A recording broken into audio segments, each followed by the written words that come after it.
ಇನ್ನೊಂದು ಕಡೆ ಚೆಕ್ ಮಾಡಿಕೊಂಡ್ರೆ ಯಾರು ಕೊಟ್ಟರು ಹೇಳಿ ಎಷ್ಟು ಕೊಟ್ಟರು ಹೇಳಿ ಅಂತ ಒಂದು ವಿಚಾರ ಇತ್ತಲ್ಲ. ಇದು ಎಸ್ ಬಿ ಐ ಲೆಕ್ಕ ಕೊಡಬೇಕು. ಇದಕ್ಕಿಂತ ಮುಂಚೆನೇ ಈ ಲೆಕ್ಕ ನಮಗೆ ಎರಡು ಕಡೆಯಿಂದ ಮಾತ್ರ ಸಿಗೋಕ್ಕೆ ಸಾಧ್ಯ. ಈಗ ಒಂದು ಎಸ್ ಬಿ ಐನ ಥ್ರೂ ಎಸ್ ಬಿ ಐ ಬಳಿಯಲ್ಲಿ ಯಾರ್ಯಾರು ಬಾಂಡ್ಗಳನ್ನು ಕೊಂಡುಕೊಂಡಿದ್ದಾರೆ ಪೂರ್ತಿ ಲೆಕ್ಕ ಇದೆ. ಯಾರು ಕೊಂಡುಕೊಂಡ್ರು ಅಂತ. ಎಸ್ ಬಿ ಐ ಜೂನ್ 30 ಸಮಯಾವಕಾಶ ಕೊಡಿ ಅಂತ ಕೇಳಿಕೊಂಡು ಕಾಲಹರಣ ಮಾಡ್ತಾ ಇದೆ. ಇನ್ನೊಂದು ಕಡೆ ಯಾರಾದರೂ ಕಂಪ್ನಿ ನಾನು ಇಂಥವ್ರು ಕೊಟ್ಟಿದ್ದೀನಪ್ಪ ಎಲೆಕ್ಟ್ರೋಲ್ ಬಾಂಡ್ ಅಂತ ಕಂಪ್ನಿ ಅನೌನ್ಸ್ ಮಾಡ್ಕೋಬೇಕು ಅಥವಾ ವ್ಯಕ್ತಿ ಅನೌನ್ಸ್ ಮಾಡಬೇಕು. ಈ ವಿಚಾರದಲ್ಲಿ ಒಂದು ಬೆಳವಣಿಗೆ ಏನಾಗಿದೆ ಅಂದರೆ IFB ಆಗ್ರೋ ನಾನು ಎಲೆಕ್ಟ್ರೋಲ್ ಬಾಂಡ್ಗೆ 40 ಕೋಟಿ ರೂಪಾಯಿಗಳನ್ನು ಕೊಟ್ಟು ಕೊಂಡುಕೊಂಡಿದ್ದೀನಿ, ಯಾರಿಗೋ ಕೊಟ್ಟಿದ್ದೀನಿ ಅಂತ ಹೇಳ್ತಾ ಇದೆ. ತೆರಿಗೆ ಆದಮೇಲೆ ಲಾಭದ 3 ಪಟ್ಟನ್ನು ಬಾಂಡ್ಗೆ ಪಾವತಿ ಮಾಡಿದ್ದೀವಿ ಅಂತ ಅವ್ರು ಹೇಳ್ಕೊಂಡಿದ್ದಾರೆ. 40 ಕೋಟಿ ಕೊಟ್ಟಿದ್ದೀನಿ ರೀ. IFB ಆಗ್ರೋ ಕಂಪನಿ ಹೇಳ್ಕೊಂಡೇ ಬಿಟ್ಟಿದೆ. ಅದು ನಾನು ಕೊಟ್ಟಿದ್ದೀನಿ ಎಲೆಕ್ಟ್ರೋಲ್ ಬಾಂಡ್ ಎಷ್ಟು 40 ಕೋಟಿ ಕೊಟ್ಟಿದ್ದೀನಿ ನಾನು ಹೇಳ್ಕೊಂಡಿದ್ದೆ. 2022ರಲ್ಲಿ ಎಲೆಕ್ಟ್ರೋಲ್ ಬಾಂಡ್ಗೆ ದೇಣಿಗೆ ನೀಡೋದಾಗಿ ಅನೌನ್ಸ್ ಮಾಡಿಕೊಂಡೇ ಕೊಟ್ಟಿದ್ದಾರೆ. ಎಷ್ಟೊಂದು ಜನ ಅನೌನ್ಸ್ ಮಾಡಿಲ್ಲ, ಹೇಳ್ಕೊಂಡಿಲ್ಲ. ನಾವು ಹಾಗೆ ಸುಮ್ಮನೆ ಕೊಟ್ಟಿದ್ದಾರೆ. ಅವರು ಅದು ಅನೌನ್ಸ್ ಆಗಬೇಕಾಗಿರೋದು ಯಾರ ಕಡೆಯಿಂದ ಅಂದರೆ ಸ್ಟೇಟ್ ಬ್ಯಾಂಕ್ ಆಫ್ ಇಂಡಿಯಾ ಕಡೆಯಿಂದ.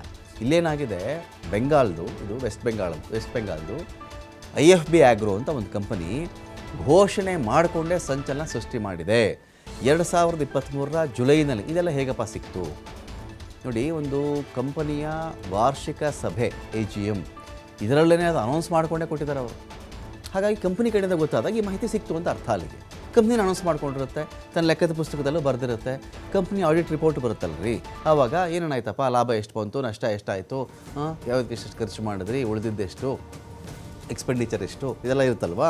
ಅದರಲ್ಲಿ ಇಷ್ಟು ಹಣ ಎಲ್ಲಪ್ಪ 40 ಕೋಟಿಯನ್ನು ನಾನು ಎಲೆಕ್ಟ್ರೋಲ್ ಬಾಂಡ್ಗೆ ಕೊಟ್ಟಿದ್ದೀನಿ. ಕಂಪ್ನಿ ಹೇಳಿಕೊಂಡು ತನ್ನ ವರದಿಯಲ್ಲೂ ತಿಳಿಸ್ಬಿಟ್ಟಿದೆ. ಅದನ್ನು ಸರ್ಕಾರದ ಸೂಚನೆ ಅನ್ವಯ ಸರ್ಕಾರ ನಮಗೆ ಸೂಚನೆ ಕೊಟ್ಟಿದೆ, ಅದರ ಅನ್ವಯ ನೋಡಿ. ಇದು ಇಂಪಾರ್ಟೆಂಟ್. ಇದು ಎಲೆಕ್ಟ್ರೋಲ್ ಬಾಂಡ್ ಯಾರು ಬೇಕಾದರೂ ಕೊಡ್ರಪ್ಪ ಅಂತ ಹೇಳೋದು ಬೇರೆ. ಸರ್ಕಾರ ಸೂಚನೆ ಕೊಟ್ಟಿತ್ತು ಅಂತ ಹೇಳಿದ್ರೆ ಯಾರಿಗೂ ಡಿಮ್ಯಾಂಡ್ ಮಾಡಿತ್ತಾ ಇಲ್ಲಿ? ಡಿಮ್ಯಾಂಡ್ ಅಥವಾ ಸೂಚನೆ ಯಾವುದು ಇದರಲ್ಲಿ ಗೊತ್ತಿಲ್ಲ ನಮಗೆ.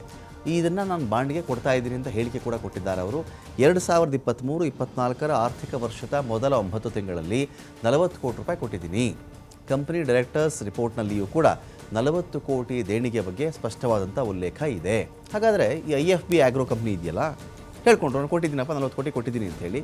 ಏನಾಯಿತು ವಾರ್ಷಿಕ ಸಭೆಯಲ್ಲಿ ಇವರ ಹೇಳಿಕೆ ನೋಡಿ. ಬೇರೆ ಬೇರೆ ಪಕ್ಷಗಳಿಗೆ 40 ಕೋಟಿ ರೂಪಾಯಿ ದೇಣಿಗೆ ಕೊಟ್ಟಿರೋದಾಗಿ ಘೋಷಣೆ ಹಾಕಿದ್ದಾರೆ ಅವರು. ಎಸ್ ಕೊಟ್ಟಿದ್ದೀವಿ ನಾವು ಅಂತ. ಯಾವ್ಯಾವ ಪಕ್ಷಕ್ಕೆ ಎಷ್ಟೆಷ್ಟು ಹೇಳಿಲ್ಲ. ಒಂದೇ ಪಕ್ಷಕ್ಕೆ 40 ಗೊತ್ತಿಲ್ಲ. 2-3 ಪಕ್ಷದ ನಡುವೆ ಹಂಚಿಕೆ ಆಗಿದೆಯಾ ಗೊತ್ತಿಲ್ಲ. IFB ದೇಶೀಯ ಹಾಗೂ ವಿದೇಶಿ ಮದ್ಯ ತಯಾರಿಕಾ ಸಂಸ್ಥೆ ಚುನಾವಣಾ ಬಾಂಡ್ ಬಗ್ಗೆ ಕಂಪನಿ ವೆಬ್ಸೈಟ್ನಲ್ಲೇ ಹೇಳಿಕೆಯನ್ನು ಬಿಡುಗಡೆ ಮಾಡಿಕೊಂಡಿದೆ.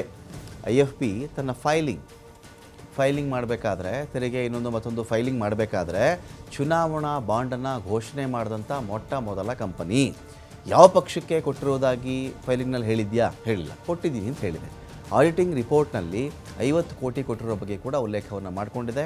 IFB ಕಂಪನಿಗೆ ಒಡಿಶಾ ಬಾಲ್ಸೋರ್ನಲ್ಲಿ ಫಿಶ್ ಫೀಡ್ ಸೆಟಪ್ಗೆ ಅವಕಾಶವನ್ನು ಮಾಡಿಕೊಡಲಾಗಿತ್ತು. ಅಂದರೆ ನೋಡಿ ಏನಾಗುತ್ತೆ ನಿಮಗೆ, ಈ ಎಲೆಕ್ಟ್ರೋಲ್ ಬಾಂಡ್ ಯಾಕೆ ಇದರಲ್ಲಿ ಭ್ರಷ್ಟಾಚಾರ ಇರಬಹುದು ಅಂತ ಅನುಮಾನ ಜೋರಾಗಿ ಬರ್ತಿದೆ ಅಂತ ಹೇಳಿದ್ರೆ, ಯಾವ ಕಂಪನಿ ಯಾವ ವ್ಯಕ್ತಿ ಹಣ ಕೊಟ್ಟನೋ ಅದಕ್ಕೆ ಪ್ರತಿಯಾಗಿ ಅವನಿಗೊಂದು ಲಾಭ ಆಗಿದೆ. ಈ ಥರದ ಕಂಪನಿಗಳು ವಿರೋಧ ಪಕ್ಷಗಳಿಗೆ ಕೊಡಲ್ಲ. ಯಾವುದಾದ್ರು ಸಣ್ಣ ಪ್ರಾದೇಶಿಕ ಪಕ್ಷಗಳಿಗೆ ಕೊಡಲ್ಲ. ಸೆಂಟ್ರಲ್ ಗೌರ್ಮೆಂಟ್ನಲ್ಲಿ ಯಾವ ಒಂದು ಪಕ್ಷ ಆಳ್ವಿಕೆ ಮಾಡ್ತಾಯಿದೆ ಅವರು ಕೊಡ್ತಾರೆ. ಯಾಕೆ ಅಂತ ಹೇಳಿದ್ರೆ ಕೆಲಸ ಆಗುತ್ತೆ ಅವರಿಂದ ಅಂತ.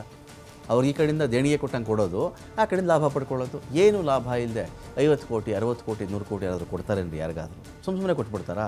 ಇದನ್ನೇ ಸುಪ್ರೀಂ ಕೋರ್ಟ್ ಅಬ್ಸರ್ವ್ ಮಾಡಿದ್ದು. ಅನ್ಕಾನ್ಸ್ಟಿಟ್ಯೂಷನಲ್, ಇದು ಅಸಂವಿಧಾನಿಕ ಕ್ರಮ ಆಗಿಬಿಡುತ್ತೆ. ಇದು ಒಂಥರ ಭ್ರಷ್ಟಾಚಾರಕ್ಕೆ ಯಾವ ರೀತಿಯಲ್ಲೂ ಕಡಿಮೆ ಇಲ್ದಿರೋ ಪ್ರಕರಣ ಇದು. ಇವರೇನು ಹೇಳ್ತಿದ್ದಾರೆ, ಇಲ್ಲಿ ಇವ್ರಿಗೆ ಡೊನೇಷನ್ ಕೊಟ್ಬಿಟ್ರು. ಅವರು ಕೊಟ್ಟಮೇಲೆ ಇವ್ರಿಗೆ ಏನಾಯಿತು ಅಂದರೆ, ಇದೇ IFB ಕಂಪನಿಗೆ ಒಡಿಶಾದ ಬಾಲ್ಸೋರಲ್ಲಿ ಫಿಶ್ ಫೀಡ್ ಸೆಟಪ್ಗೆ, ಈ ಮತ್ಸ್ಯ ಆಹಾರ, ಫಿಶ್ ಫೀಡ್ ಅಂದರೆ ಮತ್ಸ್ಯ ಆಹಾರ, ಮೀನುಗಳಿಗೆ ಆಹಾರ ಕೊಡುವಂತಹ ಒಂದು ಸಂಸ್ಥೆ ಮಾಡ್ಕೋಬೇಕು, ಒಂದು ಫ್ಯಾಕ್ಟ್ರಿ ಮಾಡ್ಕೋಬೇಕು, ಒಂದು ಸೆಟಪ್ ನಮ್ಗೆ ಅಲ್ಲಿ ಬೇಕು ಅಂತ ಅದು ಹೇಳಿದಾಗ ಅದಕ್ಕೆ ಅವ್ರಿಗೆ ಅನುಮತಿ ಕೊಡಲಾಗಿದೆ. ಯಾರು ಕೊಡ್ತಾರೆ? ಅಪೋಸಿಷನ್ ಪಾರ್ಟಿಯವ್ರು ಕೊಡ್ತಾರೆ ಅನುಮತಿಯನ್ನು? ಸ್ಥಳೀಯ ಪ್ರಾದೇಶಿಕ ಪಕ್ಷ ಆದವರು ಅನುಮತಿ ಕೊಡ್ತಾರಾ? ಯಾರು ಅಧಿಕಾರದಲ್ಲಿರ್ತಾರೋ ಅವ್ರು ಕೊಡ್ತಾರೆ. ಅವ್ರಿಗೆ ಸುಮ್ಮನೆ ಕೊಟ್ಟುಬಿಡ್ತಾರಾ? ಅವ್ರಿಗೇನಾಗಿರುತ್ತೆ, ಎಲೆಕ್ಟ್ರೋಲ್ ಬಾಂಡ್ ಮೂಲಕ ಡೊನೇಷನ್ ಹೋಗಿರುತ್ತೆ. ಈ ಕಡೆಯಿಂದ ಡೊನೇಷನ್ ಬರಲಿ, ಈ ಕಡೆಯಿಂದ ಸೈನ್ ಆಗಿ ನಮಗೆ ಅನುಮತಿ ಪತ್ರ ಸಿಗುತ್ತೆ ಅಂತ. ಒಡಿಶಾದಲ್ಲಿ ಕಂಪನಿಗೆ ಮೀನು ಆಹಾರ ಉತ್ಪಾದನಾ ಸೌಲಭ್ಯ ಸಿಕ್ಕಿದೆ.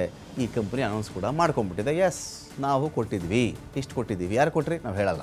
ಕೊಟ್ಟಿರೋದು ನಿಜ ಅಂತ ತನ್ನ ಆಡಿಟಿಂಗ್ ರಿಪೋರ್ಟ್ನಲ್ಲೇ ಹೇಳ್ಕೊಂಡಿದೆ. ಆ ಒಂದು ವರದಿ ಕೂಡ ಇದೀಗ ಆಚೆ ಬಂದಿದೆ.